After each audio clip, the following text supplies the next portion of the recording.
ನಮ್ಮ environment act ಇದೆಯಲ್ಲ 1985 section 5 ಏನ್ ಹೇಳುತ್ತಂದ್ರೆ ಪರಿಸರ ಸೂಕ್ಷ್ಮ ಪ್ರದೇಶಗಳನ್ನ ಸಂರಕ್ಷಣೆ ಮಾಡಬೇಕು ಅಂತ. ಅದ್ರ ಪ್ರಕಾರ 2-3 ಕಮಿಟಿ ಆಯ್ತು, ಮಾಧವ್ ಗಾಡ್ಗಿಲ್ ಕಮಿಟಿ ಆಯ್ತು, ಕಸ್ತರಂಜನ್ ಕಮಿಟಿ ಆಯ್ತು. ಪರಿಸರ ಸೂಕ್ಷ್ಮ ಪ್ರದೇಶ ಎಲ್ಲಿದೆ, ಯಾವ ಹಳ್ಳಿ ಪರಿಸರ ಸೂಕ್ಷ್ಮ ಅಂತ ಹೇಳಿ. ಈಗ ನೀವು ಪಂಪ್ ಸ್ಟೋರೇಜ್ ಎಲ್ಲಿ ಬರ್ತಾ ಇದೆ ನೋಡಿ, ಅದು ಪರಿಸರ ಸೂಕ್ಷ್ಮ ಪ್ರದೇಶ. ನಾವು ಒಂದ್ ಕಡೆ ನ್ಯಾಷನಲ್ ಸ್ಯಾಂಕ್ಚುರಿ ಇದು ಮಾಡ್ತೀವಿ, ನ್ಯಾಷನಲ್ ಪಾರ್ಕ್ ಐಡೆಂಟಿಫೈ ಮಾಡ್ತೀವಿ, ಇನ್ನೊಂದ್ ಕಡೆ ಅಲ್ಲೇನೆ ಈ ರೀತಿಯ ಪ್ರಾಜೆಕ್ಟ್ ಮಾಡ್ಲಿಕ್ಕೆ ಹೊರಟಿದ್ದೀವಿ. ಮತ್ತೆ ಹಿಂದೆ 2 ಅಭ್ಯಾಸ ನಾವು ಮಾಡಿದಾಗ, ಒಂದು ಧಾರಣ ಸಾಮರ್ಥ್ಯ ಉತ್ತರ ಕನ್ನಡ ಜಿಲ್ಲೆದು, ಎರಡನೇದು ಕ್ಯೂಮುಲೇಟಿವ್ ಇಂಪ್ಯಾಕ್ಟ್ ಅಸೆಸ್ಮೆಂಟ್ ಶರಾವತಿ. ಎರಡರಲ್ಲೂ ನಾವು ಶರಾವತಿ ಕಣಿವೆ ಪ್ರದೇಶ, ಶರಾವತಿ ಯಾವ ರೀತಿ ಅನಾಹುತಗಳಾಗಿದೆ ಕಳೆದ 3 ದಶಕದಲ್ಲಿ ಇದೆ ಅಂತ, ಅದನ್ನ ಏನ್ ಮಾಡಬೇಕು ಅಂತ ರೆಕಮೆಂಡೇಶನ್ ಸಜೆಷನ್ಸ್ ಕೊಟ್ಟಿದ್ದೀವಿ. ಇದುವರೆಗೂ ಕರ್ನಾಟಕ ಪವರ್ ಕಾರ್ಪೊರೇಷನ್ ಅವರು ರಿಪೋರ್ಟ್ ಓದಿದಾರೋ ಇಲ್ಲೋ ಗೊತ್ತಿಲ್ಲ, ಅವರೇ ಪ್ರಾಜೆಕ್ಟ್ ಸ್ಯಾಂಕ್ಷನ್ ಮಾಡಿದ್ದು, ಇದುವರೆಗೂ ಯಾವುದನ್ನು ಮಾಡಿಲ್ಲ. ಅದಕ್ಕೆ ಬಿಟ್ಟು ಈಗ ಇನ್ನೊಂದು ಪ್ರಾಜೆಕ್ಟ್ ಆ ಪ್ರದೇಶದಲ್ಲಿ ಮಾಡ್ಲಿಕ್ಕೆ ಹೊರಟಿದ್ದಾರೆ. ಸೊ ಇದ್ರ ಬಗ್ಗೆ ನಾವು ಎಚ್ಚೆತ್ಕೊಳ್ಬೇಕಾಯ್ತು. ಈಗ ಪರಿಸರ ಸೂಕ್ಷ್ಮ ಪ್ರದೇಶ ಅಂದ್ರೆ ಎಲ್ಲಾ ಪ್ರದೇಶನೂ ನಾವು ಪರಿಸರ ಸೂಕ್ಷ್ಮ ಅಂತ ಹೇಳಲ್ಲ. ಅದು ಪ್ರದೇಶ ಪರಿಸರ ಸೂಕ್ಷ್ಮ ಆಗ್ಬೇಕಾದ್ರೆ bio Jio climatic, social, ecological ಎಲ್ಲ ಪ್ಯಾರಾಮೀಟರ್ ಕನ್ಸಿಡರ್ ಮಾಡಿ ಮಾಡ್ತೀವಿ. ನಾವು ಪಶ್ಚಿಮ ಘಟ್ಟದ ಬರೀ ಕರ್ನಾಟಕ ಮಾತ್ರ ಅಲ್ಲ, ಮತ್ತೆ ಕಳೆದ ವರ್ಷ ಗೋವಾದಲ್ಲಿ ನಾವು ಅಭ್ಯಾಸ ಮಾಡಿದ್ವಿ. ಗೋವಾದಲ್ಲೂ ಮೈನಿಂಗ್ ಇದ್ರ ಬಗ್ಗೆ ಎಲ್ಲ ಬಹಳಷ್ಟು ಇದನ್ನೇ ನಾವೆಲ್ಲರೂ ಒಟ್ಟಿಗೆ ಹೋರಾಟ ಮಾಡಬೇಕು. ಬರೀ ಒಂದು ರಾಜ್ಯದವರಲ್ಲ, ಎಲ್ಲರೂ ಮಾಡಬೇಕು. ಬಟ್ ಎಲ್ಲಾ ಕಡೆನೂ ಒಂದೇ ರೀತಿಯ ಜನ ಇದೆ. ಈಗ ನಾನು ಕೇರಳದಲ್ಲಿ ಉತ್ತರಪಳ್ಳಿ ನದಿಯ ಇದ್ರ ಬಗ್ಗೆ ಒಂದು ಕಮಿಟಿ ನನ್ನನ್ನು ಹಾಕಿದೆ. ಅಲ್ಲಿ ನಾನು ಅಭ್ಯಾಸ ಮಾಡಿದಾಗ ಅಲ್ಲಿಂದ ತೊಂದರೆ ಏನು, ಮರಳುಗಾರಿಕೆ, ಎರಡನೇದು ಎನ್ಕ್ರೋಚ್ಮೆಂಟ್. ನಮ್ಮ ಮನುಷ್ಯ ಎಷ್ಟು ಗ್ರೀಡಿ ಆಗಿದ್ದಾನೆ ಅಂದ್ರೆ, ತಲೆ ಮೇಲೆ ಒಂದು ಟೋಪಿ ಹಾಕೊಂಡ್ಬಿಟ್ರೆ ಯಾರ್ಯಾರು ಎನ್ಕ್ರೋಚ್ ಮಾಡಿದ್ದಾರೆ ಅಂತ ಹೇಳಿ ಆ ಕೇರಳದಲ್ಲಿ ನಾನು ಅಭ್ಯಾಸ ಮಾಡಿದಾಗ 60-70% ಅವರು ಪೊಲಿಟಿಕಲಿ ಇನ್ಫ್ಲೂಯೆನ್ಷಿಯಲ್ ಪೀಪಲ್. ಅವರಲ್ಲಿ ಅಧಿಕಾರ ಇದೆ, ಅವ್ರು ಅದಕ್ಕೋಸ್ಕರ ಈ ರೀತಿಯ ಪ್ರಾಜೆಕ್ಟ್ಗಳನ್ನು ಹಾಕೊಂಡು ಇನ್ನೂ ಪರಿಸರ ಹಾಳು ಮಾಡಲಿಕ್ಕೆ ಹೊರಟಿದ್ದಾರೆ. ನಮ್ಮ ಹೋರಾಟದಲ್ಲಿ ನಾವು ಏನ್ ಮಾಡಬೇಕಾಗಿದೆ ಅಂದ್ರೆ, ಪರಿಸರದ ಮೌಲ್ಯದ ಬಗ್ಗೆ ನಾವು ಎತ್ತಿ ತೋರಿಸ್ಬೇಕಾಗಿದೆ. 1 ಹೆಕ್ಟೇರ್ ಕಾಡಿದ್ರೆ ಅದರಿಂದ ಮನುಷ್ಯರಿಗೆ ಏನೇನು ಅನುಕೂಲ ಆಗತ್ತೆ ಅಂತ ನಮ್ಮ ಅಭ್ಯಾಸದ ಪ್ರಕಾರ 1 ವರ್ಷಕ್ಕೆ 1 ಹೆಕ್ಟೇರ್ ಪ್ರದೇಶ, ಕಾಡಿನ ಪ್ರದೇಶದಿಂದ 1 ಮಿಲಿಯನ್ ರೂಪೀಸ್ ಅಷ್ಟು ಬೆನಿಫಿಟ್ ನಮಗೆ. ಅದು ಕಿರು ಅರಣ್ಯ ಉತ್ಪನ್ನ ಇರ್ಬೋದು, ಮತ್ತೆ ಟಿಂಬರ್ ಇರ್ಬೋದು, ಕಟ್ಟಿಗೆ ಇರ್ಬೋದು, ಅಥವಾ ಕಾರ್ಬನ್ ಸಿಕ್ವೆಸ್ಟ್ರೇಷನ್ ಇರ್ಬೋದು. ಇಡೀ ಪಶ್ಚಿಮ ಘಟ್ಟ ನೀವು ಅಭ್ಯಾಸ ಮಾಡಿದಾಗ, ಇಡೀ ಪಶ್ಚಿಮ ಘಟ್ಟದಲ್ಲಿ 1.2 ಬಿಲಿಯನ್ ಗಿಗಾಗ್ರಾಮ್ ಅಷ್ಟು ಕಾರ್ಬನ್ ಶೇಖರಣೆ ಆಗಿದೆ. ಅದು ಸೈಲೆಂಟ್ ಆಗಿ ನಮ್ಮ ಇಡೀ ನಮ್ಗೆಲ್ರಿಗೂ ಗೊತ್ತು, ನಮ್ಗಿರೋದು ಒಂದೇ ಭೂಮಿ. ಆ ಭೂಮಿಯಲ್ಲಿ ಉತ್ಪನ್ನ ಆಗೋ ಕಾರ್ಬನ್ ಶೇಖರಣೆ ಆಗ್ತಾ ಇರೋದು ನಮ್ಮ ಕಾಡಿನಲ್ಲಿ. ಪ್ರತಿ ವರ್ಷ 37,000 ಗಿಗಾಗ್ರಾಮ್ ಅಷ್ಟು ಕಾರ್ಬನ್ ಶೇಖರಣೆ ಆಗ್ತಾ ಇದೆ. ಅದ್ರ ಮೌಲ್ಯ ಎಷ್ಟು ಅಂತ ನಾವು ಅಂದಾಜು ಹಾಕಿದಾಗ 100 ಬಿಲಿಯನ್ ರೂಪೀಸ್ ಅಂತ ನಮ್ಗೆ ತಿಳಿದುಬರುತ್ತೆ. ಅಂದ್ರೆ $1.4 ಬಿಲಿಯನ್. ಸೊ ಅಂದ್ರೆ ಈ ರೀತಿಯ ಇದು. ಮತ್ತೆ ಎರಡನೇದು, ನೂರಾರು ನದಿಗಳು ಉಗಮವಾಗುವ ಪ್ರದೇಶ, ಅಲ್ಲಿ ದೊರೆಯುವ ನೀರಿನಿಂದ ಇಡೀ ದಕ್ಷಿಣ ಭಾರತಕ್ಕೆ ನಮಗೆ ವಾಟರ್ ಸೆಕ್ಯೂರಿಟಿ ಇದೆ. ಹಾಗಾಗಿ ನಮ್ಮಲ್ಲಿ ಆಹಾರದ ಸುಭದ್ರತೆಯೂ ಇದೆ. ನಮ್ಮ ಅಭ್ಯಾಸದ ಪ್ರಕಾರ 4 ರಿವರ್ ಬೇಸ್ನಲ್ಲಿ ನಾವು ಸತತವಾಗಿ 3 ವರ್ಷ ಅಭ್ಯಾಸ ಮಾಡಿದ್ವಿ. ಮಳೆ ಬಂದಾಗ ಜಲನಯನ ಪ್ರದೇಶದಲ್ಲಿ ಎಷ್ಟು ನೀರು ಶೇಖರಣೆ ಆಗುತ್ತೆ ಅಂತ ವಿಧವಾದ ಜಲನಯನ ಪ್ರದೇಶ ತಗೊಂಡ್ವಿ. 1 ಜಲನಯನ ಪ್ರದೇಶ, ಸ್ಥಳೀಯ ಪ್ರಭೇದ ಕಾಡುಗಳಿರೋ ಪ್ರದೇಶ, 2ನೇದು ನಡುತೋಪು, 3ನೇದು ಗೋಳಾಗಿರೋ ಇದು, 4ನೇದು ಬರೀ ಬಿಲ್ಡಿಂಗ್ಸ್ ಇರೋ ಜಲನಯನ ಪ್ರದೇಶ. ನಮ್ಮ ಅಭ್ಯಾಸದ ಪ್ರಕಾರ ಮಳೆ ಬಿದ್ದಾಗ 70% ಮಳೆಯ ನೀರು ಇಂಗುವುದು ಸ್ಥಳೀಯ ಪ್ರಭೇದ ಇರುವ ಕಾಡುಗಳು. ಆ ಮಳೆ ನೀರು ಹಿಂಗಿರೋದ್ರಿಂದ ಮುಂದಿನ 8 ತಿಂಗಳು ಜನರಿಗೆ ನೀರಿನ ಲಭ್ಯತೆ ಇದೆ. ಎಲ್ಲೆಲ್ಲಿ ಸ್ಥಳೀಯ ಪ್ರಭೇದ ಕಾಡುಗಳಿದೆಯೋ ಅಲ್ಲಿಯ ಜರಿಗಳಲ್ಲಿ, ನದಿಗಳಲ್ಲಿ, ಕೆರೆಗಳಲ್ಲಿ 12 ತಿಂಗಳು ನೀರು ಇರಲಿಕ್ಕೆ ಮೂಲ ಕಾರಣ ನಾವು ಆ ನೀರು ಶೇಖರಣೆ ಆಗೋದಕ್ಕೆ ಅನುವು ಮಾಡಿಕೊಡ್ತಾ ಇರೋದು ಅಂದ್ರೆ ಕಾಡಿನ ಮೂಲಕ. ಎಲ್ಲಿ ನಡ್ತೋಪಾಗಿದೆಯೋ, ರಬ್ಬರು ಇದೆಲ್ಲ, ಅಲ್ಲಿ 8 ತಿಂಗಳು ಮಾತ್ರ ನೀರಿನ ಲಭ್ಯತೆ ಇದೆ. ಎಲ್ಲಿ ಕಾಡು ಬೋಳಾಗಿದೆ 4 ತಿಂಗಳು ಮಳೆಗಾಲದಲ್ಲಿ ಮಾತ್ರ ನೀರಿದೆ. ನೀವು ಕೇಳ್ಬೋದು, ಮಳೆ ನೀರು ಶೇಖರಣೆ ಆಗೋದ್ರಿಂದ ಜನಕ್ಕೆ ಏನು ಅನುಕೂಲ? ರೈತಾಪಿ ಜನರಿಗೆ ನೀರಿದ್ರು ಮಾತ್ರ ಸುಭಿಕ್ಷೆ ಇರುತ್ತೆ ಮನೆ. ಎಲ್ಲಿ ವರ್ಷವಿಡೀ ನೀರಿದೆಯೋ ಅಲ್ಲಿ ರೈತ 3 ಬೆಳೆ ಬೆಳೀತಾರೆ. ಇದು ಹೋದ್ರೆ ಕ್ಯಾಶ್ ಕ್ರಾಪ್, ಅಡಿಕೆ, ತೆಂಗು ಬೆಳೀತಾರೆ. ಅವರ ಆದಾಯ 1 ಎಕರೆಗೆ 1,54,000 ರೂಪಾಯಿ. ಎಲ್ಲಿ ಇದು ಬೋಳಾಗಿದೆಯೋ ಅಲ್ಲಿ 32,000 ರೂಪಾಯಿ 1 ಎಕರೆಗೆ ಇದೆ. ರೈತಾಪಿ ಜನಕ್ಕೆ ಆದಾಯ ಬೇಕಿದ್ರೆ ಕಾಡಿನ ನಂಟು ಇರಲೇಬೇಕಾಗಿದೆ. ಕಾಡನ್ನ ತೆಗೆದು ನಾವು ಉಳಿತೀವಿ ಅಂದ್ರೆ ಅದು ಸಾಧ್ಯ ಇಲ್ಲ. ಎರಡನೇದು ಇಳುವರಿ. ನೀವು ನೋಡಿ, ಎಲ್ಲಿ ಕಾಡಿದೆಯೋ ಅಲ್ಲಿರುವ ಸುತ್ತಮುತ್ತ ಬೆಳೆಯೋ ಬೆಳೆ 2ರಷ್ಟು ಇಳುವರಿ ಜಾಸ್ತಿ. ನೀವು ಭತ್ತ ತಗೊಂಡ್ರೆ 14ರಿಂದ 15 ಕ್ವಿಂಟಲ್ 1 ಎಕರೆಗಿದ್ರೆ ಅದೇನೆ ಬೇರೆ ಪ್ರದೇಶದಲ್ಲಿ 6ರಿಂದ 8 ಕ್ವಿಂಟಲ್ ಇದೆ. ಅದಕ್ಕೆ ಕಾರಣ ಏನು ಅಂದ್ರೆ ಪರಾಗಸ್ಪರ್ಶ ಕ್ರಿಯೆ. ಎಲ್ಲೆಲ್ಲಿ ಕಾಡಿದೆಯೋ ಪರಾಗಸ್ಪರ್ಶ ಮಾಡೋ ಕ್ರಿಮಿಗಳು ಬಹಳಷ್ಟು ಇರೋದ್ರಿಂದ, ದುಂಬಿ ಇರಬಹುದು, ಚಿಟ್ಟೆ ಇರಬಹುದು, ಅವುಗಳು ಇರೋದ್ರಿಂದ ಅಲ್ಲಿ ಪರಾಗಸ್ಪರ್ಶ ಕ್ರಿಯೆ ಬಹಳ ಚೆನ್ನಾಗಾಗೋದ್ರಿಂದ ಅಲ್ಲಿ ಇಳುವರಿಯಲ್ಲಿ 2ರಷ್ಟು ಇದೆ. ನಾನು ಕೇಂದ್ರ ಸರ್ಕಾರಕ್ಕೂ ಲೇಖನ ಬರೆದಾಗ ಅಥವಾ ಹೇಳೋದಿಷ್ಟೇ, ನೀವೇನು ಮಾಡಬೇಡಿ, ನಮ್ಗೆ 10,000 ಕೊಡಬೇಡಿ ರೈತರಿಗೆ, ಕಾಡನ್ನ ಸಮೃದ್ಧವಾಗಿರೋದಕ್ಕೆ ಬಿಟ್ಕೊಡಿ, ಅಷ್ಟೇ ಇದು ಮಾಡಿ. ಇಂತಹ ವಿಷಯಗಳನ್ನು ನಮ್ಮ ಸಂಶೋಧನೆ ಮೂಲಕ ನಾವು ಮಾಡಿ ಸರ್ಕಾರಕ್ಕೆ ಹೆಚ್ಚೆಚ್ಚು ಇದು ಮಾಡಿದ್ದೀವಿ. ಬಹಳಷ್ಟು ಸರಿ ನಾನು ಲೇಖನ ಬರ್ತಿದ್ದೀನಿ, ಬಹಳಷ್ಟು ಸರಿ ಪ್ರೈಮ್ ಮಿನಿಸ್ಟರ್ಗೆ ಲೆಟರ್ ಬರ್ತಿದ್ದೀನಿ. ಕೆಲವೊಂದು ಪ್ರಾಜೆಕ್ಟಲ್ಲಿ ಕೆಲವೊಂದು ಸಕ್ಸಸ್ ಆಗಿದೆ, ಕೆಲವೊಂದು ಕಡೆ ನಮಗೆ ಅಂತ ಸಕ್ಸಸ್ ಆಗಿಲ್ಲ. ಬಟ್ ಈಗ ನೀವು ಶರಾವತಿ ಇರಬಹುದು ಅಥವಾ ಅಘನಾಶಿನಿ ಇರಬಹುದು, ಅಥವಾ ಈಗ ಒಂದು ಕಡೆ ಅಘನಾಶಿನಿ ನದಿ ನೋಡಿದ್ರೆ ಫ್ರೀ ಫ್ಲೋಯಿಂಗ್ ರಿವರ್. ಇವಾಗ ಯಾವುದೇ ರೀತಿ ಪ್ರಾಜೆಕ್ಟ್ ಇಲ್ಲ. ಆ ಫ್ರೀ ಫ್ಲೋಯಿಂಗ್ ರಿವರ್ ಆಗಿರೋದ್ರಿಂದ ನೀರು ಸರಾಗವಾಗಿ ಹರಿದು ಹೋಗೋದ್ರಿಂದ ಅಲ್ಲಿ ಅಳಿವೆ ಪ್ರದೇಶದಲ್ಲಿ, ನೀವು ಅಘನಾಶಿನಿ ಎಸ್ಚುರಿ ಇದೆಯಲ್ಲ, ಆ ಅಳಿವೆ ಪ್ರದೇಶದಲ್ಲಿ ಇರುವ ಜೀವ ವೈವಿಧ್ಯತೆ ನೋಡಿ. ಮತ್ತೆ ಅದು ಅಲ್ಲಿ ಜನರ ಅವಲಂಬನೆ ಇದನ್ನು ನೀವು ನೋಡಿದಾಗ ಹೈಯೆಸ್ಟ್ ಬಯೋಡೈವರ್ಸಿಟಿ ಆ ಪ್ರದೇಶದಲ್ಲಿದೆ. ಅದಷ್ಟೇ ಅಲ್ಲ, ಅಲ್ಲಿಯ 7,000 ಮನೆ ಮೀನುಗಾರರು ಆ ಅಳಿವೆ ಪ್ರದೇಶದ ಮೇಲೆ ಡಿಪೆಂಡ್ ಆಗಿದೆ. ಬರೀ ಚಿಪ್ಪಿನಿಂದಲೇ ನೋಡಿದ್ರೆ ವರ್ಷಕ್ಕೆ 22,000 ಟನ್ ಅಷ್ಟು ಚಿಪ್ಪಿನ ಉತ್ಪಾದನೆ ಎಲ್ಲ ಆಗುತ್ತೆ. 66 ಕೋಟಿಯಷ್ಟು ಆದಾಯ ಇದೆ. ಅದೇ ಪ್ರದೇಶದಲ್ಲಿ ಎಲ್ಲಾನು ಮೀನು, ಉಪ್ಪು, ಮರಳು ಎಲ್ಲಾನು ತಗೊಂಡಾಗ 1 ಎಕರೆಗೆ 10 ಲಕ್ಷ ಅಷ್ಟು ನಮ್ಮ ಅಘನಾಶಿನಿ. ನೀವು ಶರಾವತಿ ನೋಡಿ 2 ಲಕ್ಷದ ಮಾತ್ರ, 2.5 ಲಕ್ಷ ಶರಾವತಿ ಇದೆ. ಹೀಗಾಗಿ ನಾವು ಈ ರೀತಿಯ ಬೃಹತ್ ಪ್ರಾಜೆಕ್ಟ್ಗಳನ್ನು ಮಾಡಿದಾಗ ಅಲ್ಲಿ ಈ ಕರಾವಳಿ ಪ್ರದೇಶದಲ್ಲಿರುವ ಮೀನುಗಾರರಿಗೆ ಹೊಡೆತ ಬೀಳುತ್ತೆ. ಅಲ್ಲಿ ಮತ್ತೆ ಎರಡನೇದು ಉಪ್ಪಿನ ನೀರು ಅಲ್ಲಿ ಒಳಗಡೆ ಬರೋದು ಜಾಸ್ತಿ ಆಗುತ್ತೆ. ನಾವು ಕಳೆದ ರಿಪೋರ್ಟ್ ಅಲ್ಲಿ ಹೇಳಿದ್ರೆ ಸೆಲಿನಿಟಿ ಇಂಕ್ರೀಷನ್ ಆಗ್ತಾ ಇದೆ, ನೀರು ಹರಿದು ಹೋಗ್ತಾ ಇದೆ. ಈ ಮೂರ್ಖಷ್ಟ ಮನೆಗಳಿಗೆ ನದಿಗೆ ಹೋಗೋ ನೀರು ಸಮುದ್ರಕ್ಕೆ ಸೇರಿದ್ರೆ ತೊಂದರೆ ಆಗುತ್ತೆ, ಅದು ವೇಸ್ಟ್ ಅಂತಾರೆ. ನನ್ನ ಪ್ರಕಾರ waste body only think like that. ಆ ನೀರಲ್ಲಿ ಹೋಗ್ತಾ ಹೋದ್ರೆ ಉಪ್ಪಿನ ನೀರು ಒಳಗಡೆ ಬರೋದ್ರಿಂದ ನಮ್ಮ ಆಹಾರ ಇದು ಬೆಳೆ ಎಲ್ಲದಕ್ಕೂ ಹೊಡೆತ ಬೀಳುತ್ತೆ ಅನ್ನೋದು ನಮ್ಮ ಅಭ್ಯಾಸದಿಂದ ತಿಳಿದು ಬಂದಿದೆ. ಯಾವುದನ್ನು ಬಹಳ ಕುಲಂಕುಷವಾಗಿ ಇಂಟಿಗ್ರೇಟೆಡ್ ಅಪ್ರೋಚ್ ಇಲ್ಲ. ಎಲ್ಲ ಒಂದು ಪೀಸ್ ನೀರಿದ್ದು ಅವರಿಗೆ ಆ ಪ್ರಾಜೆಕ್ಟ್ ಇಂದ ಎಷ್ಟು ದುಡ್ಡು ಬರುತ್ತೆ ಅದಷ್ಟೇ ಅವರ ಯೋಚನೆ ಹೊರತು ಅವ್ರ ಇದು ಯಾವುದೇ ಜನ ಕಲ್ಯಾಣಕ್ಕಾಗಿ ಅಥವಾ ಸ್ಥಳೀಯದ ಇಂಪ್ರೂವ್ಮೆಂಟ್ ಆಗಿ ಯಾವ ಪ್ರಾಜೆಕ್ಟನ್ನು ಅವ್ರು ಮಾಡ್ತಾ ಇರೋದು ನನಗೆ ಅನಿಸ್ತಾ ಇಲ್ಲ. ಯಾಕಂದ್ರೆ ನಾನು ಬಹಳಷ್ಟು ಇದ್ರಲ್ಲಿ ಕೇರಳದಲ್ಲಿ ಕೆಲಸ ಮಾಡ್ತಾ ಇದ್ದೆ, ಕರ್ನಾಟಕದಲ್ಲಿ, ಗೋವಾದಲ್ಲಿ, ಮಹಾರಾಷ್ಟ್ರದಲ್ಲಿ, ಮತ್ತೆ ಬೆಂಗಳೂರಲ್ಲಿ. ಇದು ಬೆಂಗಳೂರು ಕೆರೆಗಳ ಬಗ್ಗೆ ಇದೆಲ್ಲ. ಇವಾಗ ಎತ್ತಿನ ಹೊಳೆ ಬಗ್ಗೆ ನಮ್ಮ ಅನಂತ ಆಶೀಸರು ಮತ್ತೆ ಹರ್ವ ಅವ್ರ ಬಗ್ಗೆ ಇದು ಉಲ್ಲೇಖ ಮಾಡೋದು. ಇವರು ಪ್ರಾಜೆಕ್ಟ್ ಪ್ರಪೋಸಲ್ ಮಾಡಿದಾಗ 24 TMC ನೀರಿದೆ ಅಂತ ಹೇಳಿದ್ರು. ನಾವು ಅಭ್ಯಾಸ ಮಾಡಿದಾಗ 12.8 TMC ಅಷ್ಟು ನೀರು ಮಾತ್ರ ಅಲ್ಲಿದೆ. ಆ 12.8 TMC ನೀರಲ್ಲಿ 9 TMC ನೀರು ಸ್ಥಳೀಯ ಜನರಿಗೆ ವ್ಯವಸಾಯ ಮತ್ತೆ ಮೀನುಗಾರಿಕೆಗೆ ಬೇಕು. ಇನ್ನ 2 TMC ಅಥವಾ 3 TMC ಅಲ್ಲಿ ಎಕಲಾಜಿಕಲ್ ಫ್ಲೋ ಅಂತ ಹೇಳಿ ನಾವು ರಿಟೈನ್ ಮಾಡಬೇಕು. ಅದೆಲ್ಲ ಮಾಡಿದ್ಮೇಲೆ ಎಷ್ಟು ನೀರು ಉಳಿಯುತ್ತೆ? 0.85 TMC.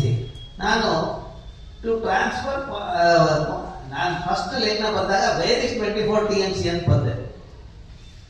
ಆಗ ನಾನೇನು ಬಹಳ ತಪ್ಪು ಮಾಡಿದ್ದೀನಿ ಅಂದ್ಬಿಟ್ಟು ಬಹಳಷ್ಟು ರಾಜಕೀಯ ವ್ಯಕ್ತಿಗಳು ಮತ್ತೆ ಅಧಿಕಾರಿಗಳು ನನ್ನ ಮೇಲೆ ಬಹಳಷ್ಟು ಹೊಡೆದಾಟ ಮಾಡ್ತಾರೆ.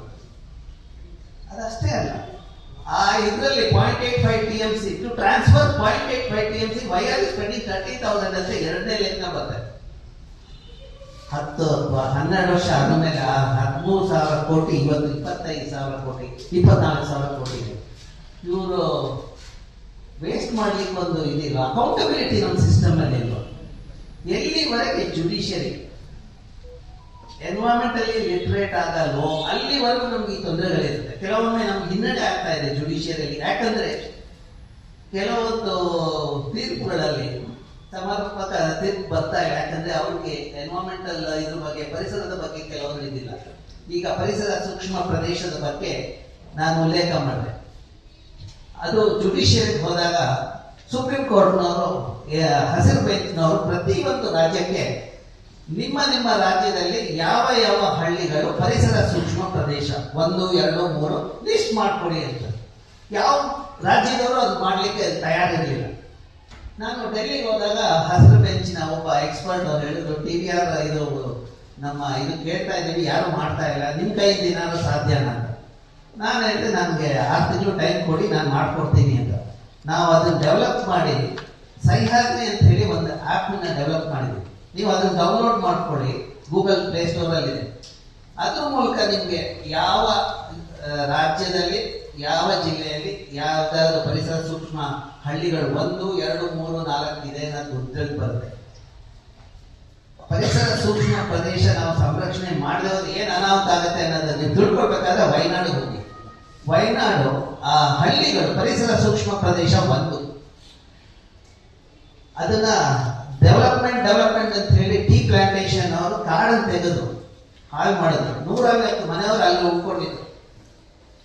ಕಳೆದ ವರ್ಷ ಮಳೆ ಆದಾಗ 150 ಮನೆಯವರು ವಾಶ್ ಔಟ್ ಆದರು. Entire community wash out. ಅದು ದುರಂತ. ಎಲ್ಲೋ ಮುಂಬೈಯಲ್ಲಿ ಅಥವಾ ಬೆಂಗಳೂರಲ್ಲಿ ಇರುವ ದುರಾಂಕಾರಿ ಕ್ಯಾಪಿಟಲಿಸ್ಟ್ ಅಲ್ಲಿ ಈ ರೀತಿಯ ಹಾಳಾಗೋದಕ್ಕೆ ಮಾಡ್ತಾನೆ. ಅವ್ನು ಮಾಡೋದ್ರಿಂದ 150 ಮನೆಯವರು ಇವತ್ತು ನಮ್ಮ ಹತ್ತಿಗಿಲ್ಲ. ಪರಿಸರ ಪ್ರದೇಶ ನಾವು ಸಂರಕ್ಷಿಸಿದ್ರೆ, ನಾನು ಇನ್ನೊಂದು ಸೆಂಟೆನ್ಸ್ ಹೇಳಿ ಎಂಡ್ ಮಾಡ್ತೇನೆ. ಎಲ್ಲಿವರೆಗೆ ಭೂತಾಯಿಗೆ ಹಸಿರು ಕವಚ, ಸ್ಥಳೀಯ ಪ್ರಭೇದದ ಹಸಿರು ಕವಚ ಇರುತ್ತೋ ಆ ಭೂತಾಯಿ ವರ್ಷವಿಡೀ ನೀರು ನಮ್ಗೆ ಕೊಡ್ತಾರೆ. ಎಲ್ಲಿ ಆ ಹಸಿರು ಕವಚ ನಾವು ಕಡಿಮೆ ಮಾಡ್ತೀವೋ ಆಗ ನಮಗೆ ನೀರಿನ ಹೊಡೆತ ಬೀಳುತ್ತೆ. ಹಾಗಾಗಿ ಪ್ರತಿಯೊಂದು ಪ್ರದೇಶದಲ್ಲೂ ನೀರಿನ ಸ್ಕೇರ್ಸಿಟಿ ಯಾಕಿದೆ ಅಂದ್ರೆ ನಾವು ಸರಿಯಾಗಿ ಅರ್ಥ ಮಾಡ್ಕೊಂಡಿಲ್ಲ ಈ ರೀತಿಯ ಲಿಂಕೇಜಸ್. ಈಗ ಬೆಂಗಳೂರಿನಲ್ಲಿ ನೀರು ತರಬೇಕಾದ್ರೆ ಈ ಬೆಂಗಳೂರಿನಲ್ಲಿ ಆಫೀಸ್ನಲ್ಲಿ ಕೂತ್ಕೊಂಡು ನೀರಿನ ಮಕ್ಕಳಿಗೆ ಡ್ಯಾಮ್ ನೋಡ್ತಾರೆ. ನಾವು ಬೆಂಗಳೂರಿನಲ್ಲಿ ಎಷ್ಟು ಮಳೆ ಬರುತ್ತಂತ ಅಭ್ಯಾಸ ಮಾಡಿದಾಗ ಸರಾಸರಿ 700 ರಿಂದ 800 ಮಿಲಿಮೀಟರ್ ಬೀಳುತ್ತೆ ನಮ್ಮ ಬೆಂಗಳೂರಿನಲ್ಲಿ ಮಳೆ. ಅದು ಹಿಡಿದಿಟ್ಕೊಂಡ್ರೆ 15 TMC ಅಷ್ಟು ನೀರಿದೆ. ನಮ್ಮ ಬೆಂಗಳೂರಿಗೆ ಬೇಕಾಗಿರೋದೆಷ್ಟು 18 TMC, ಅಂದ್ರೆ 70% ಮಳೆ ನೀರು ನಮ್ಮ ನೀರಿನ ಭಾವನೆ ಕಡಿಮೆ ಮಾಡಕ್ಕೆ ಸಾಧ್ಯ. ಅದನ್ನು ಮಾಡ್ಬೇಕಾದ್ರೆ ನಾವೇನ್ ಮಾಡ್ಬೇಕು? ಒಂದು, ಪ್ರತಿಯೊಬ್ಬರು ಮಳೆ ನೀರು ಕೊಯ್ಲು ಮಾಡ್ಕೊಳ್ಳೋದು. ಎರಡನೇದು, ಎಲ್ಲೆಲ್ಲಿ ಕೆರೆಗಳಿದೆಯೋ ಕೆರೆಗಳನ್ನು ಪುನಶ್ಚೇತನ ಮಾಡಿ ಕೆರೆಗಳ ಮೂಲಕ ನೀರನ್ನು ಹಿಡಿದಿಟ್ಕೊಂಡ್ರೆ ಅಲ್ಲಿ ಅಂತರ್ಜಲ ವೃದ್ಧಿ ಆಗುತ್ತೆ. ನೀವು ಕೇಳ್ಬೋದು, ನೀವು ಮಾಡಿದಕ್ಕೆ ಏನಾದ್ರು ಪ್ರೂಫ್ ಇದೆ? ಸಾರ್ಕಿ ಲೇಕ್ ಕಳೆದ 3 ವರ್ಷದ ಹಿಂದೆ ಪುನಶ್ಚೇತನ ಆಯಿತು. ಪುನಶ್ಚೇತನ ಆಗಿದ ಒಂದೇ ವರ್ಷದಲ್ಲಿ 320 ಅಡಿಯಷ್ಟು ನೀರು ವೃದ್ಧಿಯಾಗಿದೆ ಸಾರ್ಕಿ ಲೇಕ್ ಸುತ್ತಮುತ್ತ ಪ್ರದೇಶದಲ್ಲಿ. ಕಳೆದ ವರ್ಷ ಇಡೀ ಬೆಂಗಳೂರಿನಲ್ಲಿ ನೀರಿನ ಪ್ರಾಬ್ಲಮ್ ಇತ್ತು. ಮತ್ತೆ ಪ್ರತಿಯೊಂದು ಪ್ರದೇಶದಲ್ಲಿ ಹೀಟ್ ವೇವ್ ಪ್ರಾಬ್ಲಮ್ ಇತ್ತು. ಆದ್ರೆ ಸಾರ್ಕಿ ಲೇಕಲ್ಲಿ ಕೆರೆಯಲ್ಲಿ ನೀರಿತ್ತು, ಸುತ್ತಮುತ್ತ ಅಂತರ್ಜಲದಲ್ಲಿ ಬಹಳಷ್ಟು ನೀರಿದ್ದರಿಂದ ಅಲ್ಲಿ ತೇವಾಂಶ ಜಾಸ್ತಿ ಇದ್ದರಿಂದ ಅಟ್ಲೀಸ್ಟ್ 2 ರಿಂದ 3 ಡಿಗ್ರಿ ಟೆಂಪರೇಚರ್ ಕಡಿಮೆನೇ ಇತ್ತು ಅಲ್ಲಿ. ಮತ್ತೆ ಅಲ್ಲಿ ನೀರಿನ ಭಾವನೆ ಇರಲಿಲ್ಲ. ನಮ್ಮ ದೇಶ ಬಯಲುಸೀಮೆಯಲ್ಲಿ ನೀರಿನ ಭಾವನೆ ಕಡಿಮೆ ಮಾಡಬೇಕಾದ್ರೆ ಕೆರೆಗಳ ಪುನಶ್ಚೇತನ ಮಾಡಲೇಬೇಕಾಗಿದೆ. ಬಯಲುಸೀಮೆ ಜನ ಅಲ್ಲಿ ಕೂತ್ಕೊಂಡ್ಬಿಟ್ಟು ನಾನು ಲಿಂಗನಮಕ್ಕಿಯಿಂದ ನೀರು ತರ್ತೀನಿ, ಅಘನಾಶಿನಿಯಿಂದ ನೀರು ತರ್ತೀನಿ ಅಂತ ಹೇಳಿ ಯಾವುದೋ ಪುಡಾರಿ ಮೂಲಕ ಮಾಡಿಸೋದು ಸರಿಯೇ ಅಲ್ಲ. ಹಾಗಾಗಿ ನಾವು ಪ್ರತಿಯೊಂದು ಬಯಲುಸೀಮೆ ಪ್ರದೇಶದಲ್ಲಿ ಬಹಳಷ್ಟು ಕೆರೆಗಳು ಯಾಕಿದೆ ಅಂತ ನೀವು ನೋಡಿದ್ರೆ, ನಮ್ಮ ಕೋಲಾರದಲ್ಲಿ ನೋಡಿ ನಂಬರ್ ಆಫ್ ಲೇಕ್ ಎಷ್ಟಿದೆ? ಹೈಯೆಸ್ಟ್ ನಂಬರ್ 4000 to 5000 ಕೆರೆ ಅಲ್ಲಿದೆ. ನಮ್ಮ ಮಹಾತ್ಮ ಗಾಂಧೀಜಿ ಅವರು ಹೇಳಿದ್ರು ಸುರಾಜಿ ಅಂತ, ಸ್ಥಳೀಯರಿಗೆ ಬೇಕಾದ ನೀರು ಆಹಾರ ಸ್ಥಳೀಯ ಅಲ್ಲೇ ಮಾಡಿದ್ರೆ ಅದು ಸುರಾಜ್ಯ ಅಂತ. ಈಗ ನಾವು ಸುರಾಜ್ಯ ಮಾಡ್ಲಿಕ್ಕೆ ಹೋಗ್ತಾ ಇಲ್ಲ. ನಾವು ದುಡ್ಡಿನ ಆಸೆಯಾಗಿ ಎಲ್ಲಾ ಪರಿಸರ ಸೂಕ್ಷ್ಮ ಪ್ರದೇಶಗಳನ್ನು ಹಾಳು ಮಾಡ್ತಾ ಇದ್ದೀವಿ. ಇನ್ಫ್ಯಾಕ್ಟ್ ನಾನೊಂದು ಇದಕ್ಕೆ ಹೋದಾಗ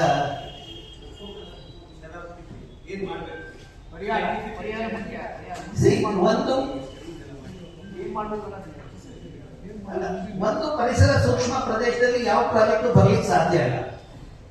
ಫಸ್ಟ್ ಆಫ್ ಆಲ್ ಈಗ ಅಲ್ಲಿ ಪ್ರಾಜೆಕ್ಟ್ ಬೇಕಿದೆ. ಅವರ ಇದೇನು ಎಲೆಕ್ಟ್ರಿಸಿಟಿ ಜನರೇಟ್ ಮಾಡ್ತಾ ಇದ್ದಾರೆ 2000 ಮೆಗಾವ್ಯಾಟ್. ನಮ್ಮಲ್ಲಿ ಆಲ್ಟರ್ನೇಟಿವ್ಸ್ ಇಲ್ವಾ? ಬಹಳಷ್ಟು ಹಿಂದೆ ಸೋಲಾರ್ ಇದ್ರ ಬಗ್ಗೆ ಎಲ್ಲ ಮಾತಾಡಿದ್ದೀವಿ. ಅದನ್ನ ಸೌರ ವಿದ್ಯುತ್ ಇದೆಲ್ಲ ಮಾತಾಡಿದ್ವಿ. ಎರಡನೇದು ಪಂಪ್ ಸ್ಟೋರೇಜ್ ಅಲ್ಲಿ ನೀರು ಪಂಪ್ ಮಾಡೋದಕ್ಕೆ ನೀವು ಅಷ್ಟೇ ಎಲೆಕ್ಟ್ರಿಸಿಟಿ ಖರ್ಚು ಮಾಡಿಬಿಟ್ಟು ಅದನ್ನ ಜನರೇಟ್ ಮಾಡಿದ್ರೆ ನಿಮ್ಗೆ ಇನ್ನೆಷ್ಟು ಎಲೆಕ್ಟ್ರಿಸಿಟಿ ಉತ್ಪನ್ನ ಆಗ್ತಾ ಇದೆ ಅಲ್ಲಿ. ಅದನ್ನ ಯಾರಾದ್ರೂ ಅನಾಲಿಸಿಸ್ ಮಾಡಿದಾರ?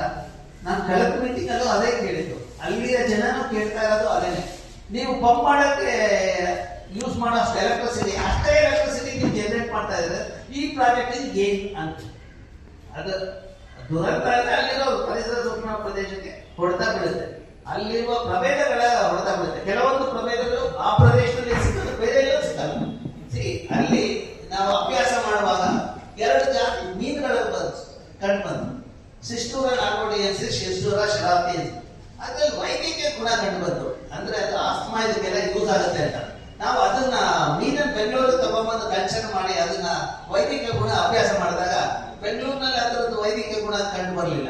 ಅಂದ್ರೆ ಅದು ವೈದ್ಯಕೀಯ ಗುಣ ಇರ್ಬೇಕಾದ್ರೆ ಆ ಪ್ರದೇಶದಲ್ಲೇ ಅದು ಎಣ್ಣೆ ಹೊಳೆ ಪ್ರದೇಶದಲ್ಲೇ ಅದು ಅದಕ್ಕೆ ಇದಾಗಬೇಕು ಅನ್ನೋದು ನಮ್ಗೆ ಅಂತಹ ಪ್ರಭೇದಗಳು ಆ ಸ್ಥಳದಲ್ಲಿ ಸಿಕ್ಕೋದಕ್ಕೆ ಎಂಡಮಿಕ್ ಸ್ಪೀಶೀಸ್ ಅಂತ ಹೇಳಿ ಅವ್ರು ಮೇಡಮ್ ಒಬ್ರು ಅಭ್ಯಾಸ ಮಾಡ್ತಾ ಇರಲ್ಲ. ಅಂತ ಎಂಡಮಿಕ್ ಸ್ಪೀಶೀಸ್ ಇರೋ ಪ್ರದೇಶನ ನಾವು ಹಾಳು ಮಾಡ್ಕೊಡ್ತೇವೆ. ಎರಡನೇದು ಹವಾಮಾನ ವೈಪರೀತ್ಯದಿಂದ ಬಹಳಷ್ಟು ದುರಂತಗಳಾಗ್ತವೆ. ಬಹಳಷ್ಟು ಎಂಡಮಿಕ್ ಸ್ಪೀಶೀಸ್ ನಾವು ಕಳ್ಕೊಡ್ತಾ ಇದ್ದೀವಿ. ಈ ರೀತಿಯ ಪ್ರಾಜೆಕ್ಟ್ ಮಾಡಿ ನಾವು ಕಾಡುಗಳನ್ನು ಕಳ್ಕೊಳ್ಳೋದ್ರಿಂದ ನಾವು ಗ್ಲೋಬಲ್ ವಾರ್ಮಿಂಗ್ ಇನ್ನೂ ಜಾಸ್ತಿ ಮಾಡ್ತಾ ಇದ್ದೀವಿ.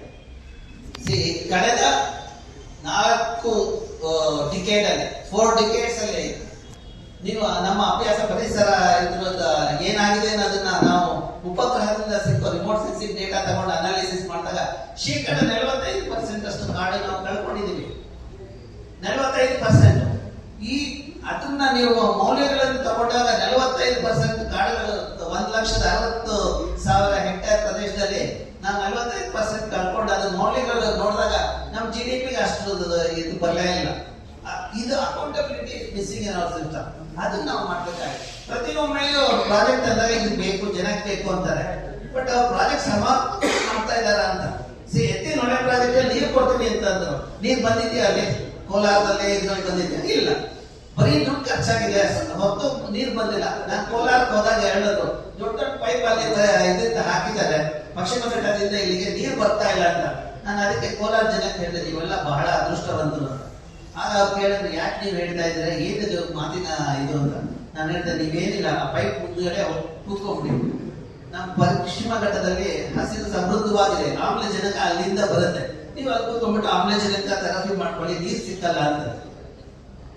ಈ ರೀತಿಯ ದುರಂತಗಳು ಆಗ್ತಾ ಇದೆ. ಇನ್ನು ಮುಂದೆ ದುರಂತಗಳು ಆಗ್ತಾ ಇರೋದಕ್ಕೆ ವಿಜ್ಞಾನದಿಂದ ಏನು ಹೊರಹೊಮ್ಮಿದೆ ನಾವೇನು ಗೆಸ್ ಆಗಿ ಹೇಳ್ತಾ ಇಲ್ಲ. ಪ್ರತಿ ಒಂದು ನಾನು ಸ್ಟೇಟ್ಮೆಂಟ್ ನಾನು ಮಾಡಿರೋದು ಒಂದೊಂದು ಲೇಖನ ನಾನು ಪಬ್ಲಿಷ್ ಮಾಡಿದ್ದೀನಿ. ಅದ್ರ ಇದಿದೆ, ನೀವು ಡೌನ್ಲೋಡ್ ಮಾಡ್ಕೊಳ್ಬಹುದು.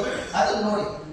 ಕ್ಯಾರಿಂಗ್ ಕೆಪಾಸಿಟಿ ಬಗ್ಗೆನೇ ಅಭ್ಯಾಸ ಆಗಿದೆ, ಅಥವಾ ಪರಿಸರ ಮೌಲ್ಯದ ಬಗ್ಗೆ natural capital accounting and valuation ecosystem ಅಂತ ಪುಸ್ತಕನ ನಾವು ಬಿಡುಗಡೆ ಮಾಡಿದ್ವಿ ಕಳೆದ ಅಕ್ಟೋಬರ್ ಅಲ್ಲಿ.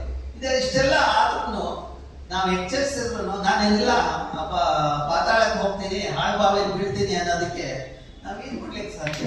ಎಲ್ಲಿವರೆಗೆ ಸಮಾಜ ಸೆಕ್ಷನ್ 5 ಎನ್ವೈರನ್ಮೆಂಟಲ್ ಆಕ್ಟ್ ಪ್ರಕಾರ ಅದು ಪರಿಸರ ಸೂಕ್ಷ್ಮ ಪ್ರದೇಶ, ಅದು ಗುರುತಿಸ ಆಲ್ರೆಡಿ ಯಾವ ಐಡೆಂಟಿಫೈಡ್.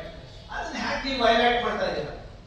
ಎರಡನೇದು ಅಲ್ಲಿ ನ್ಯಾಷನಲ್ ಪಾರ್ಕ್ ಸ್ಯಾಂಕ್ಚುರಿ ಇರೋ ಪ್ರದೇಶ, ಲ್ಯಾಂಡ್ ಮ್ಯಾಕಾಕ್ ಇರೋ ಪ್ರದೇಶ, ಅಲ್ಲಿ ಹ್ಯಾಕ್ ಯೂಸ್ ಮಾಡ್ತೀರ?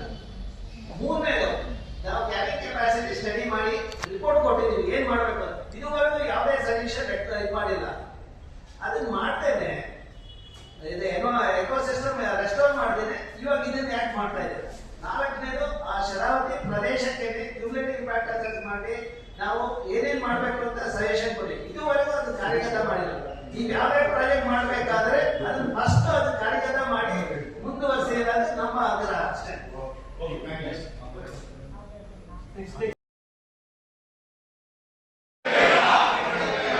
ಶರಾವತಿ ಪಂಪ್ ಸ್ಟೋರೇಜ್ ಯೋಜನೆ